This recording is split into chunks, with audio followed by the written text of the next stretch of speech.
नमस्कार बच्चों, राधे राधे।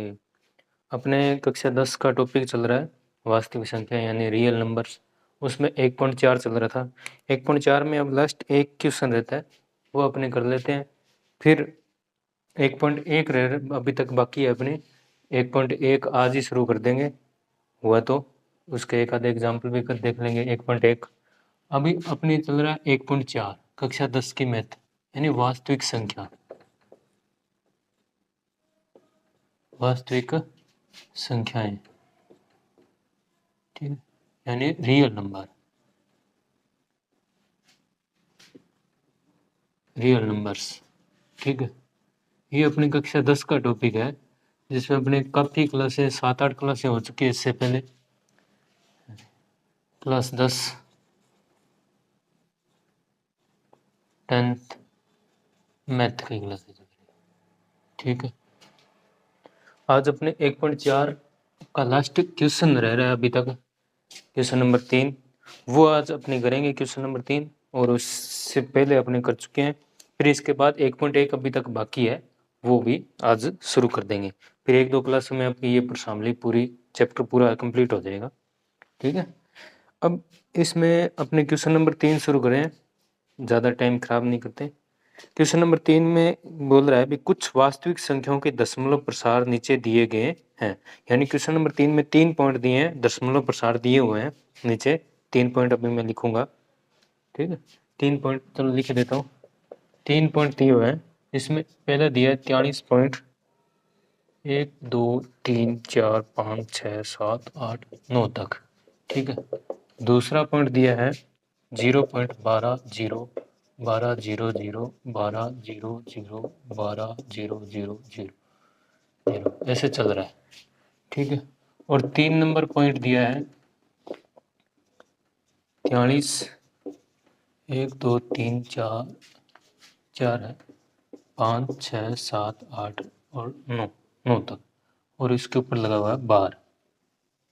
इसका मतलब क्या अभी बताऊंगा मैं, अपने 3 नंबर पॉइंट पर पहुंचेंगे तब। इसमें दिया है भी यानी दशमलव प्रसार कुछ नीचे दिए हुए, ये 3 पॉइंट दे रखे हैं दशमलव प्रसार। प्रत्येक स्थिति के लिए निर्धारित कीजिए कि यह संख्या परिमेय संख्या है या नहीं। अपने ये जांच करनी है कि ये संख्याएं तीनों संख्याएं परिमेय संख्या है या नहीं, परिमेय संख्या है या नहीं, संख्या है या नहीं, ये अपने चेक करना है। ठीक है, ये अपनी जांच करनी है। फिर यदि यह परिमेय संख्या है, यदि क्या ये परिमेय संख्या है और p बटा q के रूप की है, परिमेय संख्या है और p बटा q के रूप की है, तो q के अभाज्य गुणनखंड के बारे में आप क्या कह सकते हैं? अभाज्य गुणनखंड के बारे में अपने क्या कह सकते हैं? पहले चेक करना है ये परिमेय संख्या है या नहीं। अगर ये परिमेय संख्या है, अगर ये इनमें से कोई भी संख्या, चाहे तीनों हो, अगर ये तीनों ही परिमेय संख्या हो या कोई एक परिमेय संख्या हो, कोई भी परिमेय संख्या है, क्या हो जाए, परिमेय संख्या अगर है तो इन्हें p बटा q के रूप में अपने लिखेंगे, लिख सकते हैं। तो p बटा q के रूप में अपने लिख सकते हैं। तो ये कह रहा है भी जो q है, q के अभाज्य जो गुणनखंड है, अभाज्य गुणनखंड है, जो गुणनखंड है, उनके बारे में अपने क्या कह सकते हैं, उनके बारे में अपने बात करनी है। उनके बारे में क्या बोल सकते हैं, क्यों है ये, उनके बारे में क्या बोल सकते हैं।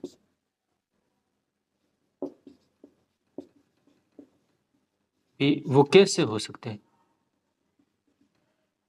भी, जो अगर पहले तो अपनी जांच करनी है भी तीनों पॉइंटों में परिमेय संख्या है या नहीं। अगर परिमेय संख्या है, कौन सा परिमेय संख्या है, तो परिमेय संख्या है तो वो परिमेय संख्या को अपने p बटा q के रूप में लिख सकते हैं। फिर जो q है, जो q के अभाज्य गुणनखंड है, जो q के अभाज्य गुणनखंड है, उनके बारे में अपने क्या बोल सकते हैं, वो अपने देखना है। ये 3 स्टेप देखने हैं। ठीक है, यानी अपने बोल सकते हैं पहला, दूसरा और 3 नंबर, 3 पॉइंट के ऊपर अपने बात करनी है। अब पहले अपने कर लेते हैं पहले पॉइंट की बात। पॉइंट नंबर 1, पॉइंट नंबर 1 में अपने संख्या देखिए 43 1 से लेकर 9 तक, 1 से लेकर 9 तक संख्या दे रखी है, बस इतना ही दे। ठीक है, अपने बात कर सकते हैं पॉइंट के बाद जितनी संख्या है उतनी क्या लगा दे नीचे 0, उतनी क्या लगा दे नीचे 0। तो वो संख्या लगभग हल हो जाती है। अपनी क्या 43 1 2 3 4 5 6 7 8 यानी पॉइंट के बाद 1 से लेकर 9 तक संख्या है, यानी 1 2 3 4 5 9 संख्या है। तो अपने क्या कर सकते हैं, नीचे पॉइंट हटा दिया, तो जितनी संख्या उतनी जीरो लगा दो। 3 3 6 और 3 9 9 जीरो लगा दिए, है ना। फिर मैंने कहा था अभी अपने जितनी जीरो है उतनी 10 की घात भी लिख सकते हैं। उतनी क्या लिख सकते हैं, 10 की घात लिख सकते हैं। फिर मैंने क्या कहा था,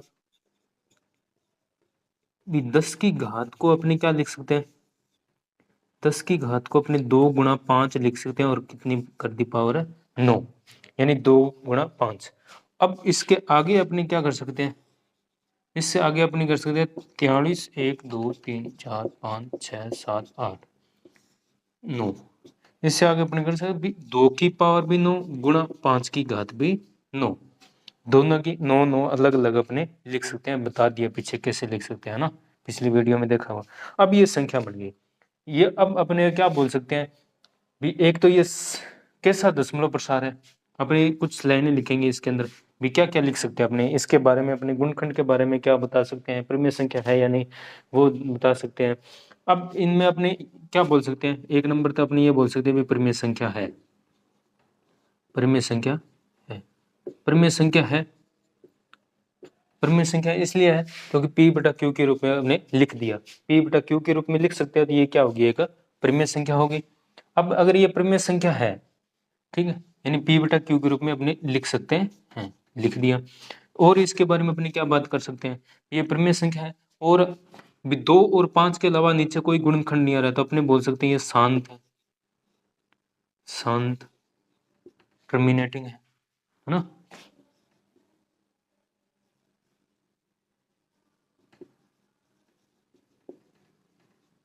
टर्मिनेटिंग है,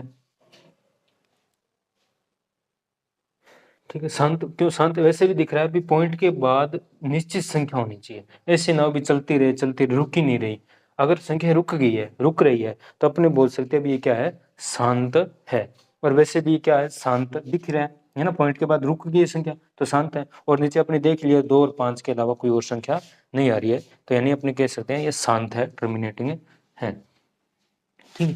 तीसरी बात, वैसे अपने लिख दिया भी P बटा Q के रूप में लिख सकते हैं। फिर अपने Q के बारे में अपने क्या कर सकते हैं, Q के बारे में, Q के अभाज्य गुणनखंड, Q के अभाज्य गुणनखंड कैसे हो सकते हैं।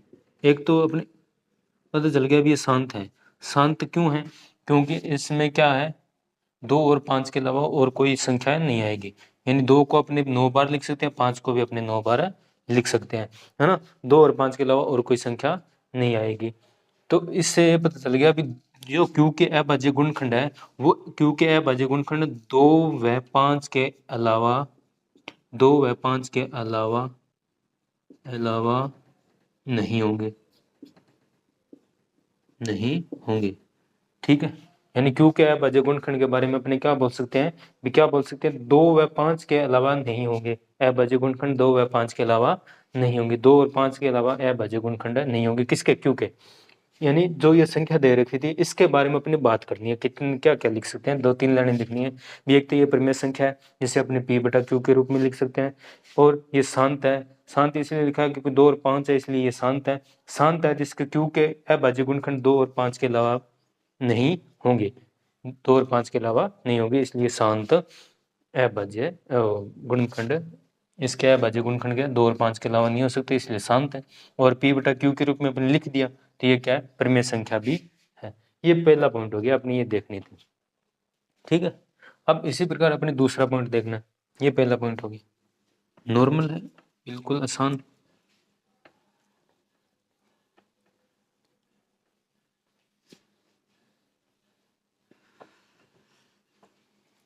अब अपने दूसरा पॉइंट, दूसरे पॉइंट में दे रखा है 0.012, सही लिखा गया, 12 12 00 12 000 12 40, ठीक है। फिर पॉइंट चल रहा है, इसका मतलब ये है भी ये संख्या कैसे चल रही है भी 12 0 12 00 12 000 12 40, फिर आगे कोई और संख्या आएगी तो 12 50, ठीक है। आगे और संख्या आएगी तो 12 60, ऐसे चलती रहेगी, रुकेगी नहीं है, रुकेगी नहीं, रुकेगी नहीं। तो पॉइंट के बाद रुक नहीं रही अपने, कुछ पॉइंट के बाद रुक नहीं रही, तो अपने क्या लिख सकते हैं, रुक ही नहीं रही, तो ये क्या है, एक अपरिमेय संख्या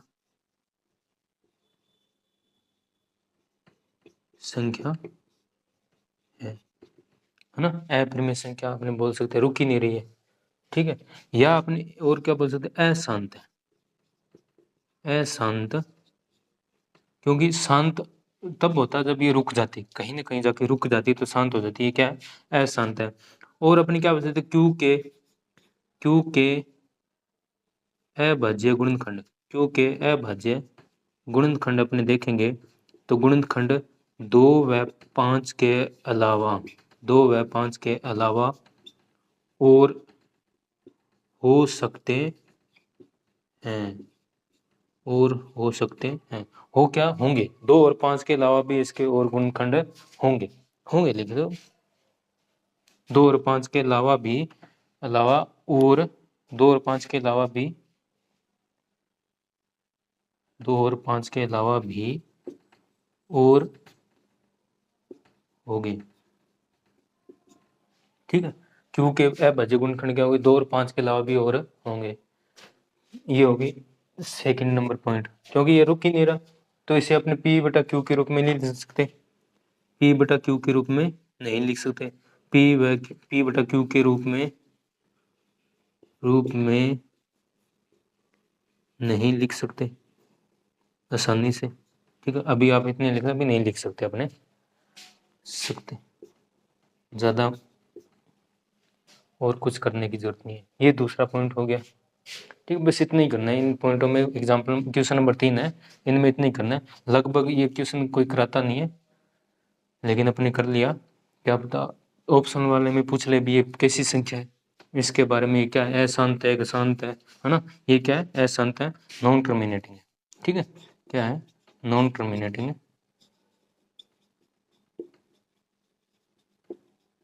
नॉन टर्मिनेटिंग है।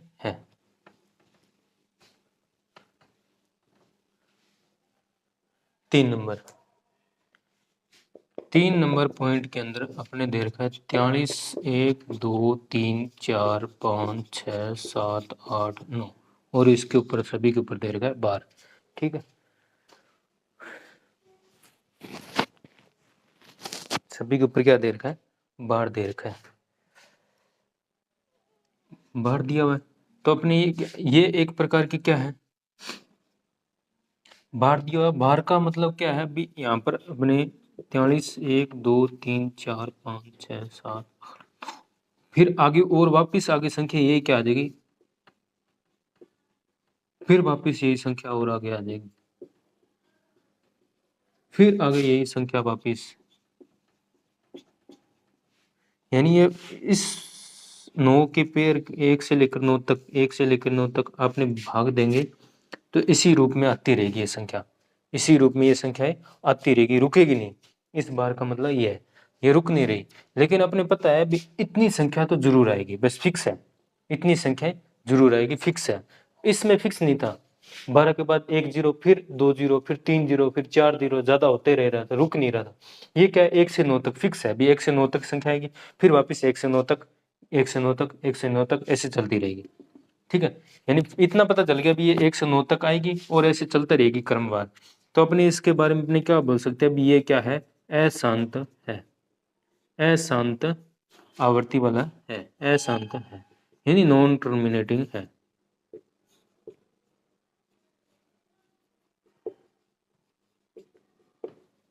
नॉन टर्मिनेटिंग है, ठीक है।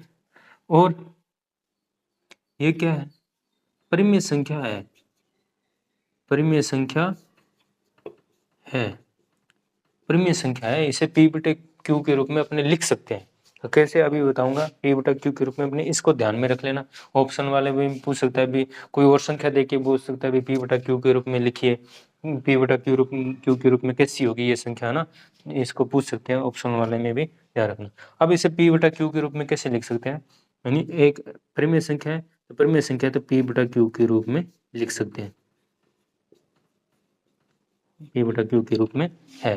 ठीक है, अब इसमें अपने क्या ध्यान रखना है, भी इसे p बटा q के रूप में लिख सकते हैं, तो p बटा q के रूप में लिख सकते हैं, तो किस तरह लिखेंगे, कि बार बार रिपीट हो रहा है, बार बार क्या हो रहा है, रिपीट हो रहा है, इसका मतलब कैसे लिख सकते हैं इसे p बटा q के रूप में, ये और क्या, ये एक अशांत है, तो अशांत है, तो एक तो p बटा q के रूप में लिख सकते हैं, तो इसके ऊपर एक लाइन और लिख सकते हैं अपने यहाँ पर भी, ये क्या है, अशांत है, इतना पता चल गया भी अशांत है, अशांत का मतलब ये रुकेगी नहीं संख्या, जो संख्या रुक जाती है कहीं जाकर वो तो हो जाती है शांत, और शांत, और क्या होता है शांत का मतलब 2 और 5 के अलावा अभाज्य गुणनखंड नहीं होंगे क्यू के।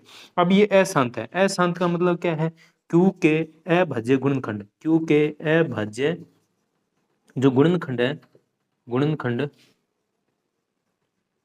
जो गुणनखंड है, गुणनखंड 2 व 5 के अलावा भी और होंगे। ठीक है, 2 और 5 के अलावा और होंगे क्यू के अभाज्य गुणनखंड। ठीक है, 2 और 5 के अलावा भी होंगे, वो देख लेंगे भी 2 और 5 के अलावा कैसे होंगे। अब इतनी बातें वैसे लिखनी तो इतनी बातें हैं, ऐसे लिखनी जितनी, अब अपने देख लेते हैं पी बटा क्यू के रूप में कैसे लिख सकते हैं भी। एक तो अपने क्या करेंगे, पॉइंट हटा देंगे, ठीक है, और अपोन में लिखना है पॉइंट। अब ऐसे मतलब पॉइंट के बाद कितने जीरो, कितनी संख्या है उतने जीरो, नहीं नहीं ऐसे जीरो नहीं लगाना, क्योंकि पता नहीं है ना पॉइंट के बाद कितनी संख्या है, चलती रहे, ये बार लगा हुआ है इसका मतलब चल रही है, चल रही है, चल रही है। ठीक है, ये चल रही है, रुक नहीं रही है, तो इसका मतलब जीरो नहीं लगाना, तो जीरो नहीं लगाना है, इसकी जगह अपने क्या लगाना है, जितनी पॉइंट के बाद कितनी संख्याओं के ऊपर बार लगा हुआ है, कितनी संख्याओं के ऊपर बार लगा हुआ है लगातार, पॉइंट के जस्ट बाद कितनी संख्याओं के ऊपर बार लगा हुआ है, ये देखो कितनी संख्या है, 9, तो अपने 9 बार 9 लिखेंगे, 3 3 6 3 9, 9 बार क्या लिख देंगे, 9। जैसे अगर होती है 12.1 2 5 6, इसके ऊपर बार लगा था, तो अपने क्या करते 12 1 2 5 6, कितनी पॉइंट के जस्ट बाद कितनी संख्याओं पर बार लगा हुआ है, 4, तो अपने 4 बार 9 लिखते, 4 बार क्या लिख देते, 9। ठीक है, फिर आगे कोई काट पीट करनी है, कट रही है तो काट देंगे, वैसे कट जाएगी ना, कट रही है तो काट देंगे वैसे आगे। ठीक है, चलता रहेगा, कट रही है तो काट देंगे, आगे कट जाएगी, और नहीं कटेगी तो इतनी छोड़ देंगे, यानी पी बटा क्यू के रूप में अपने इसे लिख सकते हैं, जितनी संख्याओं को पॉइंट के बाद जस्ट पॉइंट के जस्ट बाद जितनी संख्याओं पर बार लगा हुआ है उतनी अपने क्या लगा देंगे, नीचे 9 लिख देंगे और ऊपर बार हटा देंगे। ये क्या हो गया, पी बटा क्यू के रूप में हो गई, पी बटा क्यू के रूप में हो गई है ना, जितनी संख्या है उतनी क्या लगा दिया, 9। ठीक है, अब नीचे 9 के अपने अभाज्य गुणनखंड निकालना चाहिए, तो 2 और 5 के अलावा और भी आएगा अभाज्य गुणनखंड, जैसे अब 9 2 से तो कटेगा नहीं, 2 से नहीं कटेगा तो ये किससे, 3 से कट जाएगा, 3 से कट जाएगा, 3 से काटेंगे तो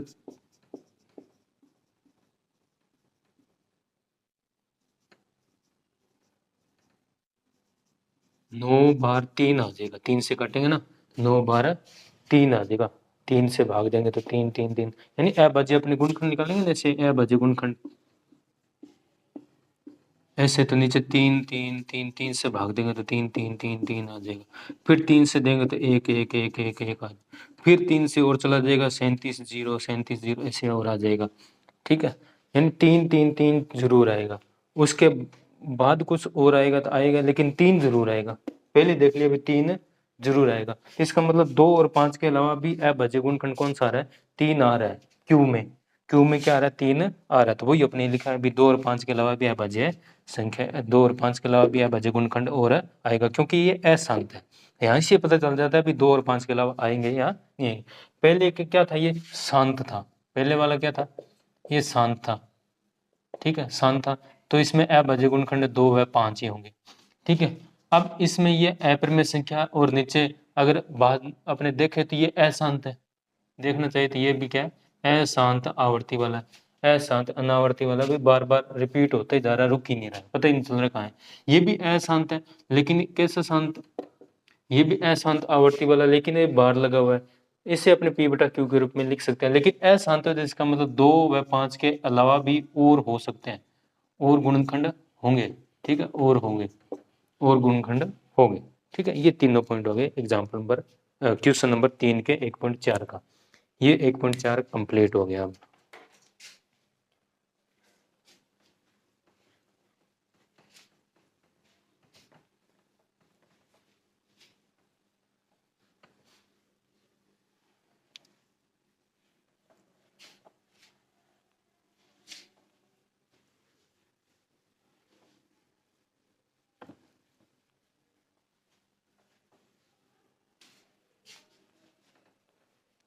ये 1.4 कंप्लीट हो गए।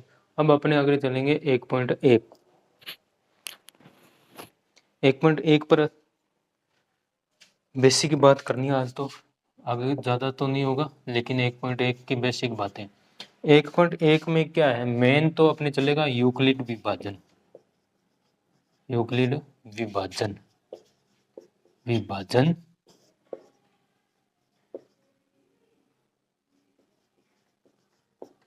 प्रमेय का, यूक्लिड विभाजन प्रमेय का, ये 1.1, ठीक है। यहाँ से अपनी शुरुआत होगी। अंकगणित वाला आपने पढ़ लिया,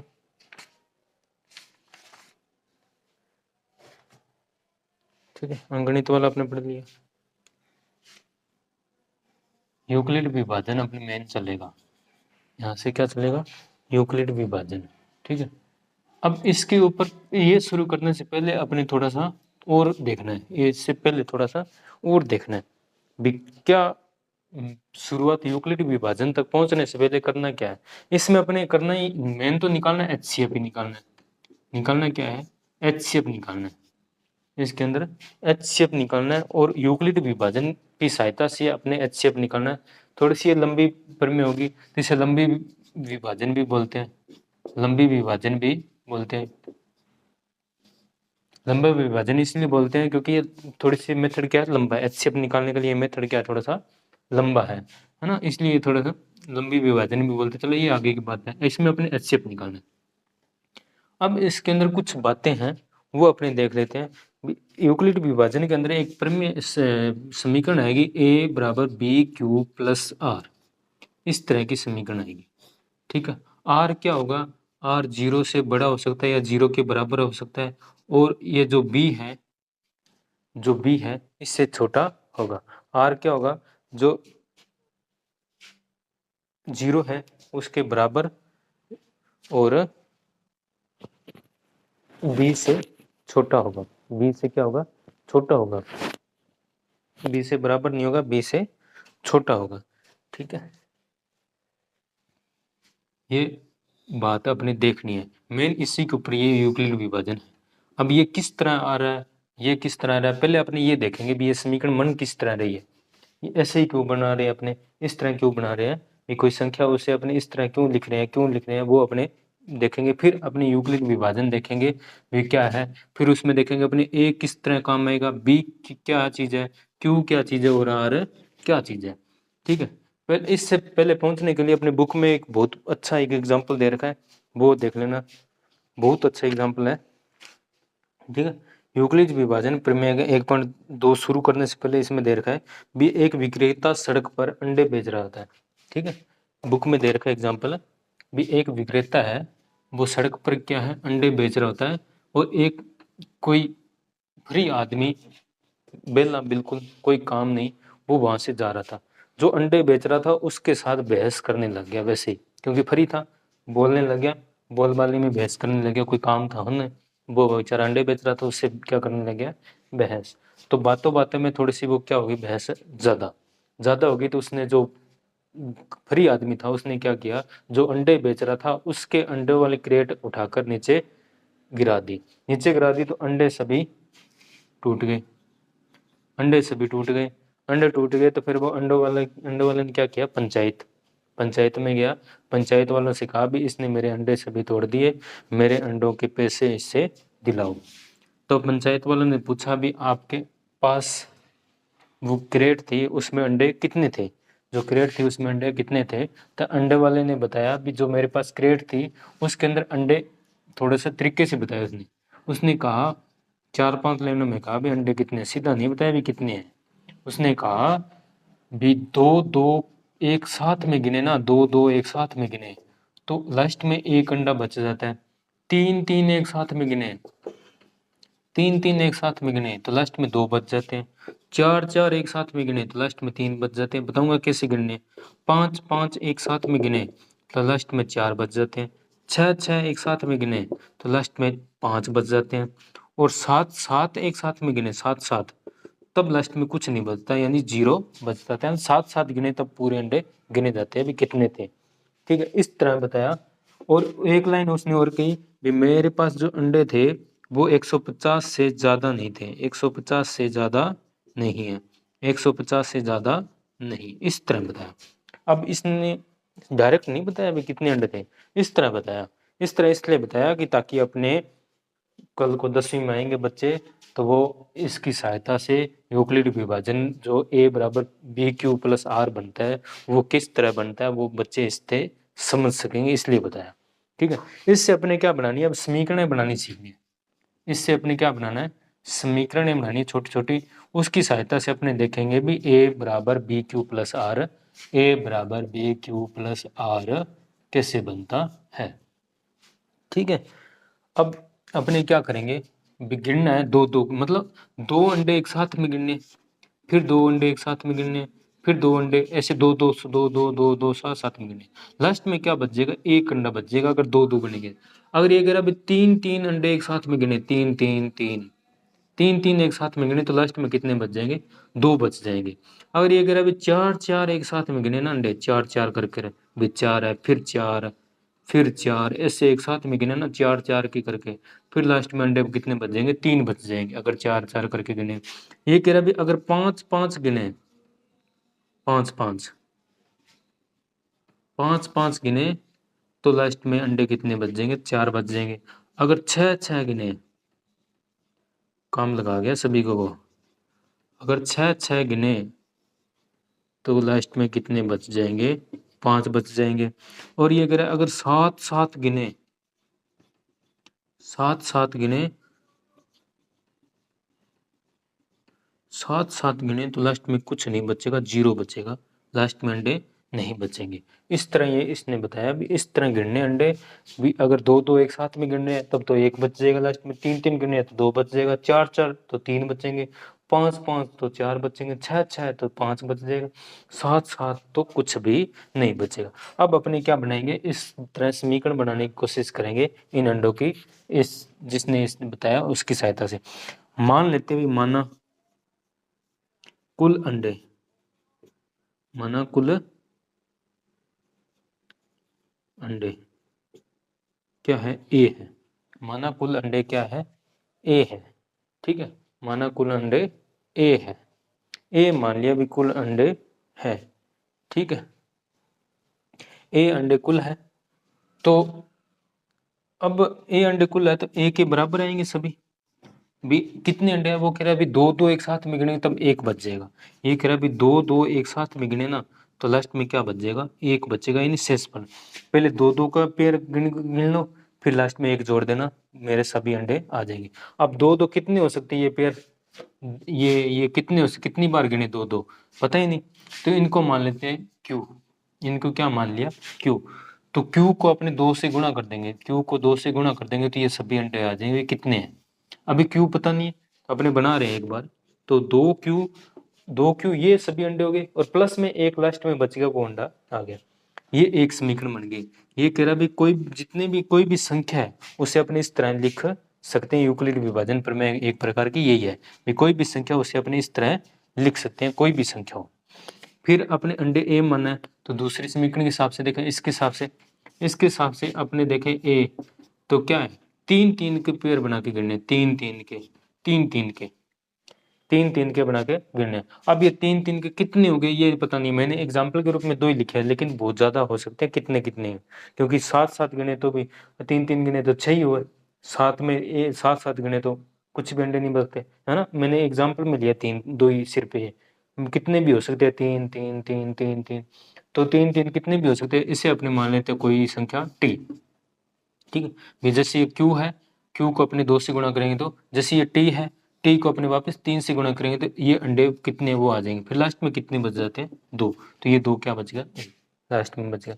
ऐसे ये 4 4 वाली करें तो 4 अपने देख लेते हैं ये कितने पेयर हो सकते हैं, मान लेते हैं s को 4 से गुणा कर देंगे तो ये सभी अंडे आ जाएंगे कितने हैं, ठीक है। जैसे अब मैं मान लो ये 1 2 3, 2 2 की मान लेती है 4 ही है, ठीक है।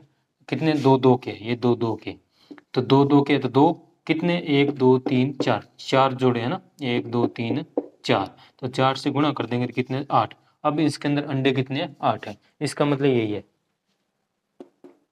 ठीक है। जैसे अब 3 3 के मान लेते हैं, अभी मैं मान ली 1 2, भी एक बॉक्स में 3 अंडे, फिर दूसरे में भी 3 अंडे, तीसरे में भी 3 अंडे, ऐसे, तो ठीक है। कितने अंडे, एक में 3 है, और बॉक्स कितने, 1 2 3, तो 3 को 3 से गुणा कर दिया तो 9। अब इनके अंदर सभी टोटल कितने अंडे, 9 है। इस तरह ये आ रहा है, ठीक है। 3 टी ऐसे 4 के लिए 4 4 4, तो 4 मान लिया, इनको कितने, ये तो यहाँ पर पता चल गया 3 है, लेकिन यहाँ पर अपने पता नहीं भी कितना है, तो 3 की जगह अपने क्या मान लिया, टी। वैसे यहाँ पर अगर 4 4 हो तो 4 गुणा, अब ये कितने पेयर है, यहाँ पर तो अपने दिख रहा 3 ही है, लेकिन इसमें नहीं पता कितने भी हो सकते हैं, ये कितने भी जोड़े हो सकते हैं, तो अपने उसको मान लिया s। और लास्ट में कितने बच जाएंगे बिना जोड़े वाला 3, तो वो 3 बाद में ऐड कर देंगे, है ना। ये 2 2 2 है, एक लास्ट में बच गया, मान लो ये अलग है, 2 2 के अंदर 2 2 के जोड़े देखने, लेकिन यहाँ पर नहीं बनना एक, तो यहाँ पर ये 8 हो गए और ये 1 हो जाएगा, तो लास्ट में 1, तो टोटल कितने हो जाएगा, 9। इसका मतलब ये है, ऐसे ऐसे करना, ठीक है। ऐसे ये बन जाएगा a प्लस a बराबर अब 5 5 के, तो 5 t मान लिया, s मान लिया, तो q मान लिया, c मान लो, c स्मॉल c, ठीक है। तो प्लस कितने बच जाएंगे, 4। ऐसे 6 6 के लिए आ जाएगा, ऐसे किसके लिए गए, 6 6 6 6 6, ठीक है, 6 6 6 6, इसको 6 वाला ये रहा, a बराबर 6 v मान लेते हैं, भाई 6 6, तो कितने पेयर हो सकते हैं, v मान लिया भाई, 6 को v से गुणा कर देंगे सभी अंडे, और लास्ट में कितने बच जाएंगे, 5। ऐसे a बराबर, इसमें क्या है 7 है, इसमें क्या है 7 7 है, ठीक है। भी एक पेयर में कितने हैं, 7 7 7 7, ठीक है, 3 7 है।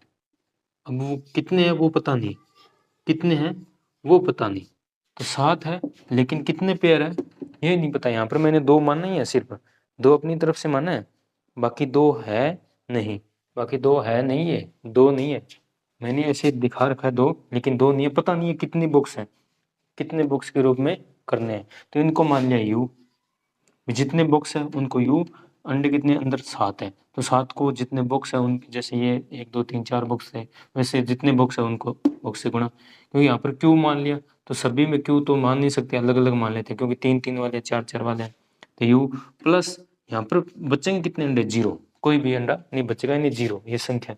तो ऐसे ये समीकरण बन रही है, भी कोई भी संख्या है उसे अपने ऐसे लिख सकते हैं भी 0 बन रहे हैं, यानी या तो क्या हो सकता है भी सभी एक साथ गिन, सभी एक साथ में गिने जाए, कुछ भी ना बचे भी, या ऐसे हो सकता है भी कुछ ना कुछ बचेगा, ठीक है। अब ये देखो यहाँ पर जो आ रहा है संख्या, उससे ये क्या रहेगी, यहाँ पर ये कम रहेगा, जैसे 6 है तो यहाँ पर 5 ही आएगा।